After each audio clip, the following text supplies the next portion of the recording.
Hi students, welcome to economy Venkateswara online classes. నేను మీ economy వెంకటేశ్వర్ని.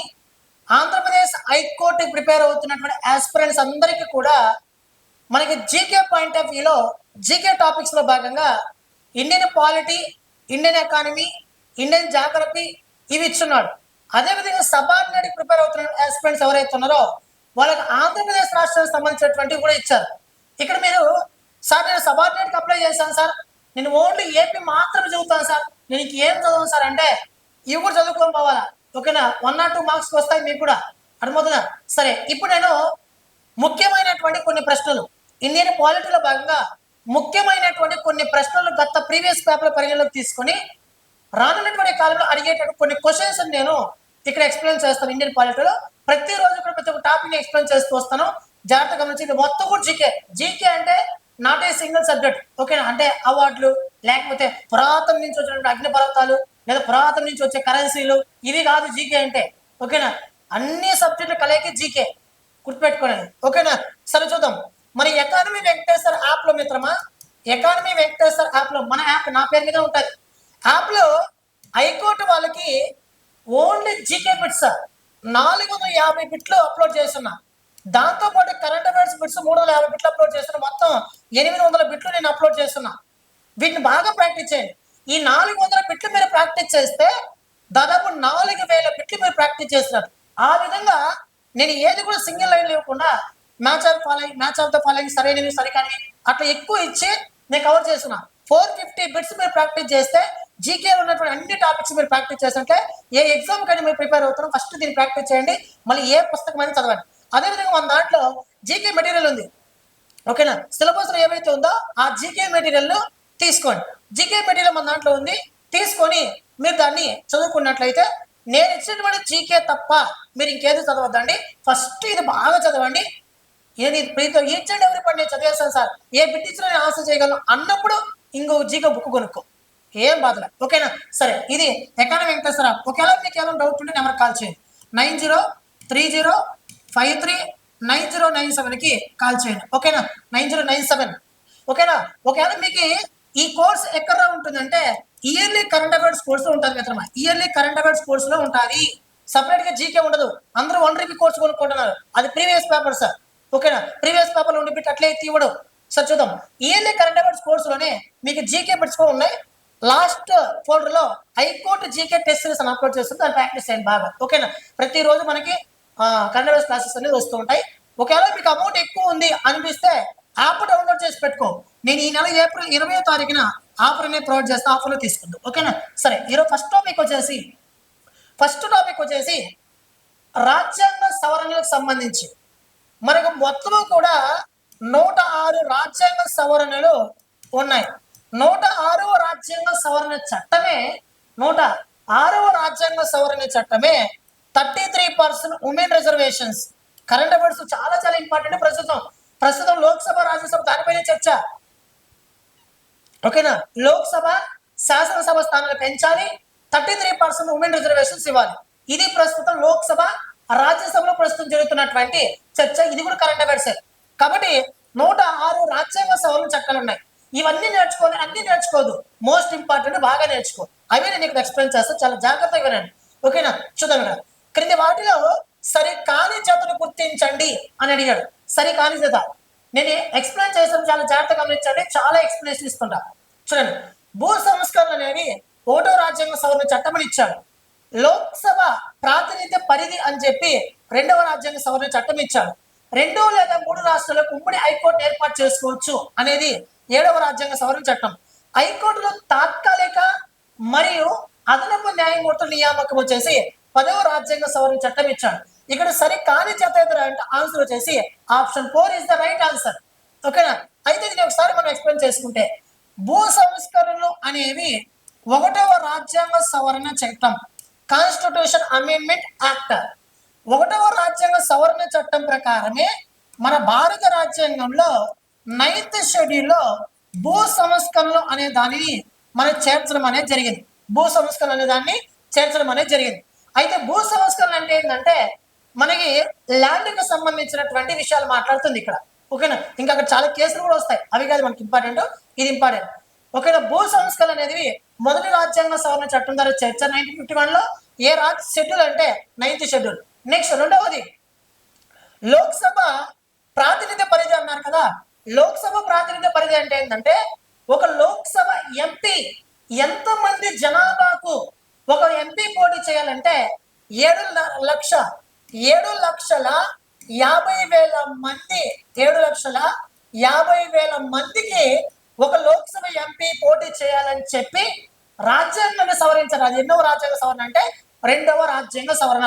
Lok Sabha పరిధి. ఓకేనా. ఒక లోక్సభ పరిధి అంటే లోక్సభ కిందకు వచ్చేటటువంటి జనాభా ఎంత అంటే 7,50,000 మందికి ఒక లోక్సభ ఎంపీ ఉండాలి. నెక్స్ట్ 2 లేదా 3 రాష్ట్రాలకు 2 or 3 స్టేట్స్ కి ఒక రాజ్యాంగ ఒక హైకోర్టును ఏర్పాటు చేసుకోవచ్చు. అదే ఉమ్మడి హైకోర్టు. 2 లేదా 3 రాష్ట్రాలకు ఉమ్మడి హైకోర్టు ఉండాలని తెలియజేసే రాజ్యాంగ సవరణ 7వ రాజ్యాంగ సవరణ. హైకోర్టులు తాత్కాలిక మరియు అదనపు న్యాయమూర్తులకు నియమించుకోవచ్చు అని చెప్పి భారత రాజ్యాంగాన్ని సవరించారు. అది ఎన్నో రాజ్యాంగ సవరణ అంటే 10వ రాజ్యాంగ సవరణ కాదు, ఇది 7th కాన్స్టిట్యూషన్ అమెండ్మెంట్ యాక్ట్. ఓకేనా, రైట్. నెక్స్ట్ ఇక్కడ ఇది సులభంగా గుర్తుపెట్టుకోవచ్చు. నేను మ్యాప్ ఆధారంగా చెప్తా చూడండి. మనకి ఇది మిత్రమా, ఇక్కడ ఇది మన భారత్ మ్యాప్. భారత మ్యాప్ ఇది అయితే దాద్రా నగర్ హవేలీ మరియు డయూ డామన్, దాంతో పాటు ఇది గోవా. ఓకేనా.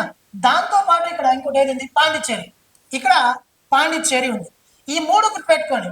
దాద్రా నగర్ హవేలీ 10వ రాజ్యాంగ సవరణ చట్టం, గోవా వచ్చేసి 12వ రాజ్యాంగ సవరణ చట్టం, 14 వచ్చేసి పాండిచ్చేరి.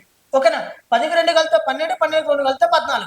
ఓకేనా. ఇక్కడ చూడండి, ఇప్పుడు ఇక్కడ 10వ రాజ్యాంగ సవరణ చట్టం ప్రకారం డామన్ డయూ అండ్ దాద్రా నగర్ హవేలీని మన దేశంలో కలుపుకున్నాం.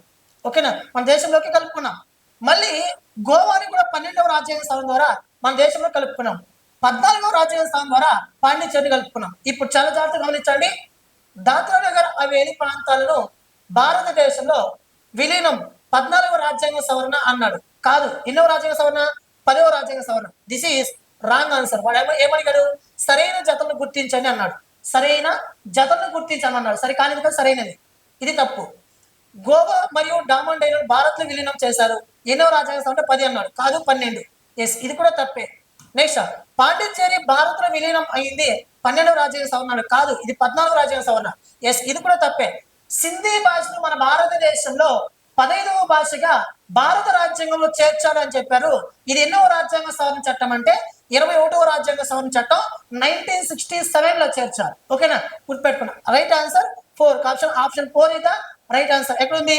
Only D answer. ఓకేనా. ఇప్పుడు గుర్తుపెట్టుకోండి, 10, 12, 14 గుర్తుపెట్టుకో బాగా. సింధీ భాషను 15వ భాషగా చేర్చారు. భారత రాజ్యాంగాన్ని అమల్లోకి వచ్చేటప్పుడు మొత్తం కూడా 14 భాషలు భారత రాజ్యాంగం చేత గుర్తింపు పొంది ఉన్నాయి. మళ్ళీ 2026 నాటికి ప్రస్తుతం మొత్తం కూడా 22 భాషలు భారత రాజ్యాంగంలో ఉన్నాయి. మళ్ళీ 2011లో ఒరియా అనే ఒక పదం స్థానంలో ఒడియా అనే ఒక పదాన్ని చేర్చడం అనేది జరిగింది. This is the most important topic. ఓకేనా, గుర్తుపెట్టుకోండి. అయితే చెప్తా నేను షెడ్యూల్స్ ఎన్ని అవుతాయి అని చెప్పి, అవన్నీ కూడా నేను చెప్తా. భాషల గురించి తెలియజేసే షెడ్యూల్ ఎంత అంటే 8th షెడ్యూల్. గుర్తుపెట్టుకోండి. ఓకేనా, రైట్. నెక్స్ట్ హిమాచల్ ప్రదేశ్ మరియు త్రిపుర, హిమాచల్ ప్రదేశ్, మణిపూర్, త్రిపుర, గోవా, డామన్ డయూ, పుదుచ్చేరి కేంద్రపాలిత ప్రాంతాలకు శాసనసభలు మరియు మంత్రివర్గాల ఏర్పాటుకు వీలు కల్పించినటువంటి రాజ్యాంగ సవరణ చట్టం ఏదని అడిగాడు. హిమాచల్ ప్రదేశ్, మణిపూర్, త్రిపుర, గోవా, డామన్ డయూ, పుదుచ్చేరి కేంద్రపాలిత ప్రాంతాలకు శాసనసభలు అంటే ఎమ్మెల్యేలు ఏర్పాటు చేసుకునేటటువంటి అధికారం ఏ రాజ్యాంగ సవరణ ద్వారా వాళ్ళు కల్పించారనేసి అంటే మనకి ఈయన 12 ఇచ్చాడు, 14 ఇచ్చాడు, 15 ఇచ్చాడు, 20 ఇచ్చాడు. ఆన్సర్ వచ్చేసి 14వ రాజ్యాంగ సవరణ చట్టం ద్వారా వాళ్ళకి శాసనసభ మంత్రివర్గాన్ని ఏర్పాటు చేసుకునే అధికారం ఇచ్చారు. ఓకేనా. నెక్స్ట్ పశ్చిమ బెంగాల్లో ఉన్న బేరుబారి ప్రాంతాన్ని, పశ్చిమ బెంగాల్లో ఉన్నటువంటి వెస్ట్ బెంగాల్లో ఉన్నటువంటి బేరుబారి ప్రాంతాన్ని భారత్ పాకిస్తాన్ చట్టం 1958 ప్రకారం పాకిస్తాన్కి అప్పగిస్తూ చేసిన రాజ్యాంగ సవరణ చట్టం ఏదని అడిగాడు. 5వదా, 6వదా, 9వదా, 10వదా అని అడిగాడు. ఆన్సర్ వచ్చేసి 9వది. 9వ రాజ్యాంగ సవరణ చట్టం ప్రకారం వెస్ట్ బెంగాల్లో ఉన్నటువంటి బేరుబారి ప్రాంతాన్ని పాకిస్తాన్కి మన వాళ్ళు ఇచ్చేశారు. ఓకేనా, that is which constitution amendment act అంటే 9th కాన్స్టిట్యూషన్ అమెండ్మెంట్ యాక్ట్. ఓకేనా, గుర్తుపెట్టుకోండి. నెక్స్ట్ భారత రాజ్యాంగంలో 9వ భాగం దేని గురించి తెలియజేస్తుందని అడిగాడు. చూడండి, 9వ భాగం దేని గురించి తెలియజేస్తుందని అడిగాడు. 9వ భాగం వచ్చేసి పంచాయతీరాజ్ సంస్థల గురించి తెలియజేస్తుంది. పంచాయతీరాజ్ సంస్థల, పట్టణ నగరపాలక సంస్థల, సహకార సంస్థల, షెడ్యూల్ ఆదివాసీ ప్రాంతాలని అడిగాడు. ఆన్సర్ వచ్చేసి పంచాయతీరాజ్ వ్యవస్థ. ఇక్కడ చాలా జాగ్రత్తగా గమనించండి. 9వ భాగం 9వ భాగం ఏమో పంచాయత్ రాజ్ వ్యవస్థకు సంబంధించినది. ఓకేనా. 9A ఏమో మనకి పట్టణ నగరపాలక సంస్థలు, దానిని మున్సిపాలిటీస్ అని పిలుస్తాం. ఓకేనా, రైట్. 9B భాగం ఏమో సహకార సంఘాలు, సహకార సొసైటీస్. 9B భాగం. ఈ మూడు గుర్తుపెట్టుకోండి, మోస్ట్ ఇంపార్టెంట్. 9th పార్ట్ ఏమో పంచాయతీరాజ్ సంస్థలు, 9th ఏమో పట్టణ నగరపాలక సంస్థలు, 9నేమో పంచాయతీరాజ్ సంస్థలు, 9A మున్సిపాలిటీలు, 9B సొసైటీస్. ఇది గుర్తుపెట్టుకోవాలి. ఇది చాలా చాలా ఇంపార్టెంట్ అన్నమాట. పంచాయతీరాజ్ సంస్థల గురించి తెలియజేసేటట్టు రాజ్యాంగ సవరణ 73వ రాజ్యాంగ సవరణ చట్టం. మళ్ళీ ఇది 74వ రాజ్యాంగ సవరణ చట్టం. ఇది వచ్చేసి 97 కాన్స్టిట్యూషన్ అమెండ్మెంట్ యాక్ట్. ప్రతి సంవత్సరం కూడా ఏప్రిల్ 24వ తారీఖున మనం ఏ సెలబ్రేట్ చేసుకుంటాం మిత్రమా? నేషనల్ పంచాయత్ రాజ్ డేను మనం సెలబ్రేట్ చేసుకోవడం అనేది జరుగుతుంది. ఓకేనా, దట్ ఈస్ మోస్ట్ ఇంపార్టెంట్. ఎందుకంటే ఆ రోజు మన భారతదేశంలో ఈ పంచాయతీరాజ్ సంస్థలకు, పట్టణ నగరపాలక సంస్థలకు రాజ్యాంగ హోదా కల్పించడం అనేది జరిగింది. నెక్స్ట్, భారత రాజ్యాంగంలోని కేంద్ర ఎన్నికల సంఘం తెలియజేసేటటువంటి అధికారం ఎంత అని అడిగాడు. 79, 322, 52, 300 ఏ ఆర్టికల్ అని అడిగాడు. ఇక్కడ చూస్తే ఆన్సర్ వచ్చేసి దీనికి 324 అధికరణ. 324వ అధికరణ ఏం చెప్తుందంటే సెంట్రల్ ఎలక్షన్ కమిషన్ గురించి చెప్తుంది. ఓకేనా. 326 దీనికి సంబంధించిందంటే సార్వత్రిక వయోజన ఓటు హక్కు గురించి చెప్తుంది. అంటే 18 సంవత్సరాలు నిండిన ప్రతి ఒక్క వ్యక్తికి కూడా ఓటు హక్కు కల్పించేటటువంటి అధికరణ. అయితే 1988లో 61వ రాజ్యాంగ సవరణ చట్టం ప్రకారం 21 సంవత్సరాలు ఉన్నటువంటి ఈ ఓటు హక్కు వయస్సును 18 సంవత్సరాలకు తగ్గించడం అనేది జరిగింది. 18 సంవత్సరాలకు తగ్గించడం అనేది జరిగింది. ఓకేనా, ఇది గుర్తుపెట్టుకోవాలా, చాలా చాలా ఇంపార్టెంట్. 369 అధికారం ఒకటి ఉంది. ఇది కాదు, 324, 326. ఈ రెండు చాలా చాలా ఇంపార్టెంట్. అయితే మన భారతదేశం సెంట్రల్ ఎలక్షన్ కమిషన్ గురించి తెలియజేసే అధికారం ఇదైతే, ప్రస్తుతం మన భారతదేశంలో సెంట్రల్ ఎలక్షన్ కమిషన్ కేంద్ర ఎన్నికల ప్రధాన అధికారి ఎవరుగా ఉన్నారంటే జ్ఞానేష్ కుమార్ గారు ఉన్నారు. ఇతర ఎన్నికల అధికారులు వివేక్ జోషి ఒక అతను, సుఖ్బీర్ సింగ్ సంధు అనే వ్యక్తి ఉన్నారు. జ్ఞానేష్ కుమార్ చీఫ్ గా ఉంటాడు. ఇతర ఎన్నికల అధికారులు వచ్చేసి సుఖ్బీర్ సింగ్ సంధు, ఇంకొక వ్యక్తి వచ్చేసి వివేక్ జోషి. ఈ ముగ్గురు వ్యక్తులు కూడా అందులో సభ్యులుగా ఉంటారు అన్నమాట. ఓకేనా, మోస్ట్ ఇంపార్టెంట్, చాలా చాలా ఇంపార్టెంట్. రైట్. నెక్స్ట్, జిఎస్టీని ఆమోదించినటువంటి మొట్టమొదటి రాష్ట్రం ఏదని అడిగాడు. ఓకే, ఇప్పుడు నేను చెప్తున్నా. హర్యానా, నాగాలాండ్, గుజరాత్, అస్సామా అని అడిగాడు. This is the most important topic. Any competitive A exam అయినా కానీ ఖచ్చితంగా క్వశ్చన్ పడేటువంటి ఏరియా. చాలా జాగ్రత్తగా గమనించండి. ఇది ఎకానమీలో కూడా భాగమే. దీనికి ఆన్సర్ చేసిన మిత్రమా అస్సాం. జిఎస్టీ ఆమోదించే మొదటి రాష్ట్రం ఏదంటే అస్సాం. చూడండి, ఇక్కడ జిఎస్టీని తీసుకురావడానికి మన భారతదేశంలో ఏర్పాటు చేసిన కమిటీ విజయ్ కేల్కర్ కమిటీ. ఓకేనా, విజయ్ కేల్కర్ కమిటీని 2002లో ఏర్పాటు చేశారు. ఈ 2002లో ఏర్పాటు చేసినటువంటి విజయ్ కేల్కర్ కమిటీ జిఎస్టీని తీసుకురావాలని చెప్పి సిఫారసు చేస్తే మన భారతదేశంలో జిఎస్టీని 2016 ఆగస్టు మాసంలో ఈ చట్టాన్ని తీసుకోవడం అనేది జిఎస్టీ చట్టాన్ని చేశారు. జిఎస్టీ చట్టాన్ని చేసి తర్వాత జిఎస్టిని 2017 జూలై 1వ తారీఖు నుంచి అమల్లోకి తీసుకురావడం అనేది జరిగింది. అయితే జిఎస్టిని ఆమోదించిన మొట్టమొదటి రాష్ట్రం ఏదిరా అంటే అస్సాం రాష్ట్రం. ఓకేనా, జిఎస్టి పైన సెస్సును విధించమని చెప్పినటువంటి మొట్టమొదటి రాష్ట్రం ఏదిరా అంటే కేరళ. సెస్ మీన్స్ పన్ను మీద పన్ను, అది మళ్ళీ చెప్తాను నేను ఎకానమీలో. ఓకేనా, అదే విధంగా జిఎస్టి గురించి తెలియజేసేటట్టు రాజ్యాంగ సవరణ చట్టం 101వ రాజ్యాంగ సవరణ చట్టం. ఈ 101వ రాజ్యాంగ సవరణ చట్టం ప్రకారం భారత రాజ్యాంగంలో జిఎస్టిని చేర్చారు. మరి భారత రాజ్యాంగంలో రాజ్యాంగాన్ని సవరించి చేర్చారని అంటే ఖచ్చితంగా దానికి ఒక ఆర్టికల్ ఉంటుంది. మరి జిఎస్టి గురించి తెలియజేసేటటువంటి అధికరణ భారత రాజ్యాంగంలో ఏదైనా అంటే 279 క్యాపిటల్ ఏ 279 క్యాపిటల్ ఏ భారతదేశంలో జిఎస్టి గురించి తెలియజేస్తుంది. భారతదేశం జిఎస్టిని తీసుకొచ్చినప్పుడు మన భారతదేశ రాష్ట్రపతి ఎవరు అంటే ప్రణబ్ ముఖర్జీ. ఎవరైనా ప్రణబ్ ముఖర్జీ. అదేవిధంగా మన భారతదేశం జిఎస్టి పితామహుడిగా ఎవరు చెప్తామంటే అటల్ బిహార్ వాజ్పేయిని చెప్పడం అనేది జరుగుతుంది. ఓకేనా, అయితే జిఎస్టిలో ఎన్ని స్లాబులు ఉంటాయంటే 4 స్లాబులు ఉంటాయి. ఇందులో 0% కౌంట్ చేయకూడదు. ఓకేనా, 0% కౌంట్ చేయకూడదు. 0%, 5%, 12%, సారీ వెయిట్ 0%, 5%, 12%, 18%, 28%. ఇది గతంలో మనకు ఉన్నటి స్లాబులు, జిఎస్టి స్లాబులు అనమాట. మళ్ళీ అంటే చీప్ వస్తువుల పైన నో జిఎస్టి, కాస్ట్లీ వస్తువుల పైన 28% జిఎస్టి. అంటే మళ్ళీ జిఎస్టి 2.0 రీఫార్మ్స్ తీసుకొచ్చారు, సంస్కరణలు తీసుకొచ్చారు. ఎప్పుడంటే 2025 సెప్టెంబర్ 22 నుంచి అమల్లోకి రావడం అనేది జరిగింది. ఏది ఇది 2025 సెప్టెంబర్ 22 నుంచి న్యూ జిఎస్టి రీఫార్మ్స్ అనేది అమల్లోకి రావడం అనేది జరిగింది.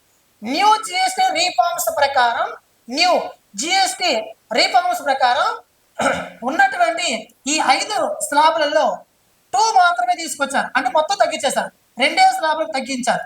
ఆ 2 ఏదిరా అంటే ఒకటి 5% స్లాబ్, రెండవది 18% స్లాబ్. ఈ 2 5%, 18%, ఈ 2 కూడా ప్రస్తుతం మనకు అమల్లో ఉన్నాయి. ఓకేనా, గుర్తుపెట్టుకోండి. ప్రస్తుతం జిఎస్టి 2.0లో భాగంగా ఇవి మాత్రం ప్రస్తుతం అమల్లో ఉన్నాయి, ఇంకేమీ కూడా లేవు.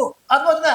నెక్స్ట్, జిఎస్టిని ఆమోదించినటువంటి జిఎస్టి తీసుకొచ్చిన మొట్టమొదటి దేశం ఏదైనా అంటే ఫ్రాన్స్ దేశం. ఏదది? ఫ్రాన్స్ దేశం. ఎప్పుడు అంటే 1954లో తీసుకురావడం అనేది జరిగింది. Most important, this is very very important topic. ఓకేనా, గుర్తుపెట్టుకోండి. నెక్స్ట్ ఇంకోటి ఏంటంటే జిఎస్టి అన్నిటిపైన విధించవచ్చు, కానీ పెట్రోల్ పైన, డీజిల్ పైన, సహజ వాయువు పైన.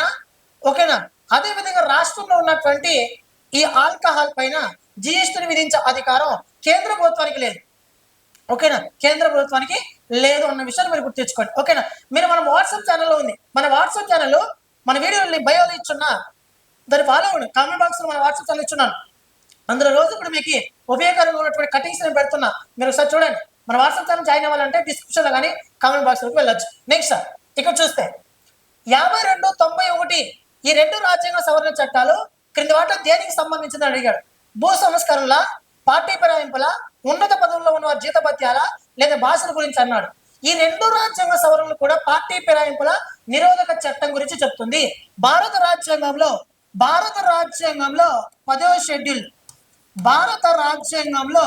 10వ షెడ్యూల్లో మనకి పార్టీ ఫిరాయింపుల నిరోధక చట్టం, పార్టీ ఫిరాయింపుల గురించి ఉంటుంది. ఈ పార్టీ ఫిరాయింపుల గురించి భారత రాజ్యాంగం 10వ షెడ్యూల్లో ఉంటుంది. మరి ఎన్నో రాజ్యాంగ సవరణ చట్టం రాయిందంటే 52 కాన్స్టిట్యూషన్ అమెండ్మెంట్ యాక్ట్ ద్వారా 10వ షెడ్యూల్లో పార్టీ ఫిరాయింపులు చేర్చారు. తర్వాత ఈ పార్టీ ఫిరాయింపుల్లో కొన్ని సవరణలు చేశారు. ఆ సవరణలు 91 కాన్స్టిట్యూషన్ అమెండ్మెంట్ యాక్ట్ ప్రకారం చేస్తారు. కాబట్టి ఇదనమాట అసలు పార్టీ ఫిరాయింపులు అంటే ఏంటంటే ఒక పార్టీలో గెలిచినటువంటి అభ్యర్థి మరొక పార్టీలోకి వెళ్ళిపోతే పార్టీ ఫిరాయింపుల నిరోధక చట్టాన్ని ఉపయోగించి అతన్ని ఆ పార్టీ నుండి సస్పెండ్ చేస్తారు. Okay, that is most important. Next, ప్రాథమిక విధుల దినోత్సవాన్ని ప్రతి సంవత్సరం ఏ రోజున జరుపుకుంటారని అడిగాడు. మరి ఎప్పుడు ప్రాథమిక విధులు ఫండమెంటల్ డ్యూటీస్ దేన్ని ఎప్పుడు సెలబ్రేట్ చేసుకుంటారని అడిగాడు. జనవరి 3, ఫిబ్రవరి 2, 28, మార్చ్ 8 అని అడిగాడు. ఇక్కడ చూస్తే దీనికి ఆన్సర్ వచ్చేసి జనవరి 3. 1977 జనవరి 3వ తారీఖున మన భారతదేశ వ్యాప్తంగా ఈ ప్రాథమిక విధులు అనేవి అమల్లోకి రావడం అనేది జరిగింది. మొత్తం 11 విధులు ఉన్నాయి. అయితే ప్రాథమిక విధులను తీసుకురావాలి, ప్రాథమిక విధులను భారత రాజ్యాంగంలో చేర్చాలని చెప్పిన కమిటీ సర్దార్ స్వరణ్ సింగ్ కమిటీ. అదేవిధంగా భారత రాజ్యాంగంలో చేర్చబడినటువంటి ఈ ప్రాథమిక విధులు అనేవి ఏ దేశం నుంచి మన భారతదేశం గ్రహించిందంటే రష్యా దేశం నుంచి గ్రహించింది. అదేవిధంగా సర్దార్ స్వరణ్ సింగ్ కమిటీ ప్రకారం భారత రాజ్యాంగంలోని 42వ కాన్స్టిట్యూషన్ అమెండ్మెంట్ యాక్ట్ ప్రకారం 1976లో దీని ఇందిరాగాంధీ ప్రభుత్వం చేర్చడం అనేది జరిగింది. ఈ ప్రాథమిక విధుల్లో చివరి పాయింట్ ఒకటి ఉంది. ఏదంటే 6 నుంచి 14 సంవత్సరాల మధ్య బాలబాలికలకు ఉచిత నిర్బంధ ప్రాథమిక విద్యను అందించాలి. ఓకేనా? అంటే 6 నుంచి 14 సంవత్సరాల మధ్య ఉన్నటువంటి బాలబాలికలకు ఉచితంగా విద్యను అందించాలని చెప్పి ప్రాథమిక హక్కులోనే ఉంది. మరి ప్రాథమిక హక్కులోనే ఉంది, ప్రాథమిక విధుల్లోనే ఉంది. ప్రాథమిక విధుల్లో చివరి విధి 6 నుంచి 14 సంవత్సరాల మధ్య బాలబాలికలకు ఫ్రీ విద్యను అందించాలి. ఇదే ఆర్టికల్ 21 ఉంది. భారత రాజ్యాంగంలో ప్రాథమిక హక్కుల్లో 21 ఉంది. ఈ 21 ఉన్నటువంటి 86వ రాజ్యాంగ సవరణ చట్టం ద్వారా 2002లో 86వ రాజ్యాంగ సవరణ చట్టం ద్వారా 21 ప్రకారం ఓకే 86వ రాజ్యాంగ సవరణ చట్టం ప్రకారం 2002లో 21 చేర్చడం అనేది జరిగింది. ఆ 21 ఏం చెప్తుందంటే 6 నుంచి 14 సంవత్సరాల మధ్య ప్రాథమిక విద్యను అందించాలని చెప్తారు. అది ప్రాథమిక విధులను ఉంది, ప్రాథమిక హక్కులను కూడా ఉంది. ఓకేనా? ఇది రైట్. ఇప్పుడు రైట్ అంతే. నెక్స్ట్, ఆస్తి హక్కును ప్రాథమిక హక్కుల నుండి ఏ రాజ్యాంగ సవరణ ద్వారా తొలగించారని అడిగాడు. 24, 42, 44 100 అని అడిగాడు. ఆన్సర్ వచ్చేసి 44. 44వ రాజ్యాంగ సవరణ చట్టం ద్వారా భారత రాజ్యాంగంలో ఉన్నటువంటి 31వ ఆర్టికల్లో ఉన్నటువంటి ఆస్తి హక్కును తీసుకొని పోయి 300 300 భారత రాజ్యాంగంలో ఆర్టికల్ నెంబర్ 300 చేర్చడం అనేది జరిగింది. అనగా ఒకప్పుడు ప్రాథమిక విధిగా ఉన్నటువంటి ఈ హక్కుని ఇప్పుడు చట్టబద్ధమైన హక్కుగా తీసివేసి మనకి రాజ్యాంగం చేర్చడం అనేది జరిగింది. అయితే ఇది ఎన్నో రాజ్యాంగ సవరణ అంటే 44 constitution amendment act. Thank you మిత్రమా, thank you so much. Video నచ్చినట్లయితే ఒక లైక్ చేయండి మిత్రమా, షేర్ చేయండి, సబ్స్క్రైబ్ చేయండి, మీ ఫ్రెండ్స్ తెలియజేయండి. మన అకాడమీ వెంకటేశ్వర అన్ని క్లాస్ అవైలబుల్ ఉన్నాయి. హైకోర్టు వరకు మస్ట్గా ఉంది, చూసుకోండి. థ్యాంక్ యూ మిత్రమా, థ్యాంక్ యూ సో మచ్. ఏదైనా మీకు డౌట్ ఉంటే కామెంట్ బాక్స్ కామెంట్ చేయండి. థ్యాంక్ యూ మిత్రమా, థ్యాంక్ యూ సో మచ్.